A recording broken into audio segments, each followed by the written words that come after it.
compte avant de dormir. Le retour de l'extraterrestre soudain. À cette époque, je travaillais comme chercheur.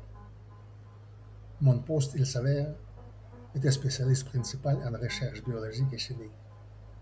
Un jour, un officier de police apporta dans notre laboratoire un morceau de quelque chose qui ressemblait à de la peur. Il demanda à quel animal appartenait cette peur. Quand je lui demandai où elle avait été trouvée, il répondit à Central Park. Dès le premier regard, j'étais certain. Cette peur ne pouvait appartenir à aucun animal.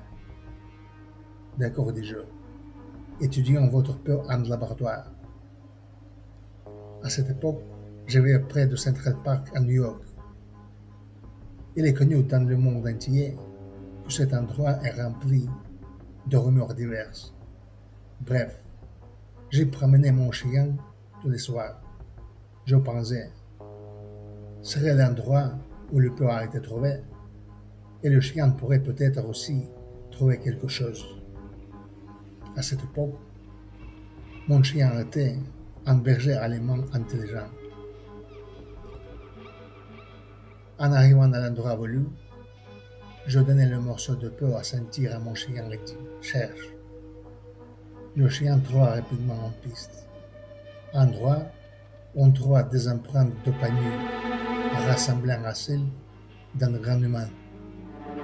Mais dans l'empreinte laissée sur le sol, il y avait 6 orteils au lieu de 5. Moi, étant biologiste, je compris. Cette créature n'appartient pas à cette terre. Je trouvais aussi des choses ressemblant à de la peur qui traînait par terre. Eh bien voilà, je compris que le peur trouvé par le policier venait de cet endroit même. Apparemment, la créature à ses doigts avait mué comme un animal. En suivant la piste plus loin, je tombais sur le corps d'un énorme monstre au bord du ressort.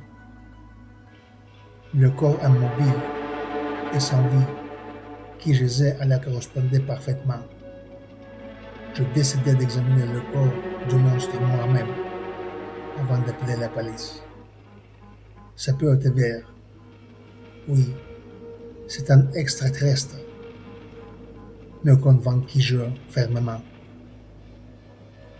Il y avait de l'écume dans sa bouche. Je commençais à deviner ce qui lui était arrivé. Faire des hypothèses, c'est le travail des chercheurs. Peut-être qu'il avait goûté quelque chose et s'était empoisonné. Il fallait aussi considérer qu'il était extraterrestre. En continuant mon examen, j'aurais remarqué des traces de souffrance sur le corps de la créature. Pour ne pas paniquer, je me pensais. Puis, je me réveillai. Il s'avéra que j'étais assis dans un fauteuil devant mon bureau ou là-bas. Et je m'étais endormi. Dans ma main, je tenais une éprouvette. Il contenait un morceau de pain mélangé à un réactif. Wow, Dieu merci, ce n'était qu'un rêve, dis-je. Un peu déçu, je regardais par la fenêtre.